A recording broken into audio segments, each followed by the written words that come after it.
කවමදාකත් දැකලා නැහැ. සුපර් කොටන් නැත්නම් 100% කොටන්. අපේ ස්ටොක් එකට ආව අලුත්ම බතික් අප්ඩේට් එක. ඒ බජට් එකටම ගැලපෙන ඩ්‍රස් එකක්. 100%ම කොටන්.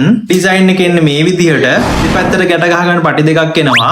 නෙක් එකේ ඩිසයින් එක මේ විදිහට එන්නේ. ටියුබ් එකක් එනවා. ෆුල් ඩිසයින් එක මෙන්න මේ විදිහට එන්නේ. ෆ්‍රොක් එකේ ෆුල් හයිට් එක ඉන්චස් 42යි. ස්ලීව් හයිට් එකම අඟල් 6යි. මේ ඩිසයින් එක තියෙනවා. දෙපැත්තට පටි දෙකක් එනවා. ඕන තරම් ඇඩ්ජස්ට් කරගන්න පුළුවන්. නෙක් එකේ ඩිසයින් එක මේ විදිහට එන්නේ. ස්ලීව්ස් මේ විදිහට එන්නේ. බැක් එක මේ ෆ්‍රන්ට් එක බ්ලූ කලර් ආස කට්ටියට මේ ඩිසයින් එක තියෙනවා. ඒකේ ඩිසයින් එක මේ විදිහට එන්නේ. ස්ලීව්ස් මේ විදිහට එන්නේ. ෆුල් ඩිසයින් එක මේ විදිහට. මෙන්න මේ ලස්සන කලර් එකක් තියෙනවා. ඒක එලිෆන්ට්ලා තමයි ඩිසයින් එකේ යට ඉන්නේ. නෙක් එකේ ඩිසයින් එක මේ විදිහට ඇවිල්ලා තියෙනවා. ස්ලීව්ස් මේ විදිහට ඇවිල්ලා තියෙන්නේ. ෆ්‍රන්ට් සයිඩ් එක මේ විදිහට තියෙන්නේ. ෆුල් view එකත් මේ විදිහට තියෙන්නේ. ඒ වගේම පිටිපස්සේ මෙන්න මේ වගේ ඩිසයින් එකක් තමයි තියෙන්නේ. පට්ටම පට්ට ලස්සන රෙඩ් කලර් එකක් ඇවිල්ලා තියෙනවා. මෙන්න මේ විදිහට තියෙන්නේ. ඒ වගේම ෆුල් ඩිසයින් එකත් මේ විදිහමයි. නෙක් එකේ ඩිසයින් එක මේ විදිහට එන්නේ. ස්ලීව්ස් මේ විදිහට ඇවිල්ලා තියෙන්නේ. ඒ වගේම මේකෙත් සේම් ගැට ගහ ගන්න පටි හැම එකම එනවා. ෆුල් ඩිසයින් එක මේ විදිහට. ගොඩක් කට්ටිය ආස පර්පල් කලර් එකත් ඇවිල්ලා තියෙනවා. නෙක් එකේ ඩිසයින් එක මේ විදිහට එනවා. ඒ වගේම ස්ලීව්ස් උත් මේ විදිහටමයි එන්නේ.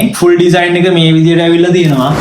ලස්සන යෙලෝ එකක් ඇවිල්ලා තියෙනවා. බලන්න යෙලෝ, බ්ලූ, පර්පල් කලර්ස් තුනකින් තමයි මේක ඇවිල්ලා තියෙන්නේ. මාර ලස්සනයි. මේ බලන්න ඩිසයින් එක කොහොමද කියලා. ඒ වගේම ෆැබ්‍රික් එක සේම් 100% cotton. නෙක් එකේ ඩිසයින් එක මේ විදිහට ඇවිල්ලා තියෙන්නේ. ඒ වගේම ස්ලීව්ස් උත් මේ විදිහට ඇවිල්ලා තියෙන්නේ. ෆුල් ඩිසයින් එක මේ විදිහයි. ටමි එකේ තියෙන ඩිසයින් එකත් ඕවල් වෙලා තියෙනවා. කෝඩ් එකක් දාගන්න පුළුවන්. මෙන්න මේ WhatsApp නම්බරේ මැසේජ් එකක් දාලා ස්ක්‍රීන්ෂොට් එකක් දාන්න. මෙන්න මේ WhatsApp නම්බරේ මැසේජ් එකක් දාන්න. නම්මයි කම ඇඩ්‍රස් එක contact numbers දෙකකුයි දාලා ඕඩ් එකක් දාගන්න පුළුවන්.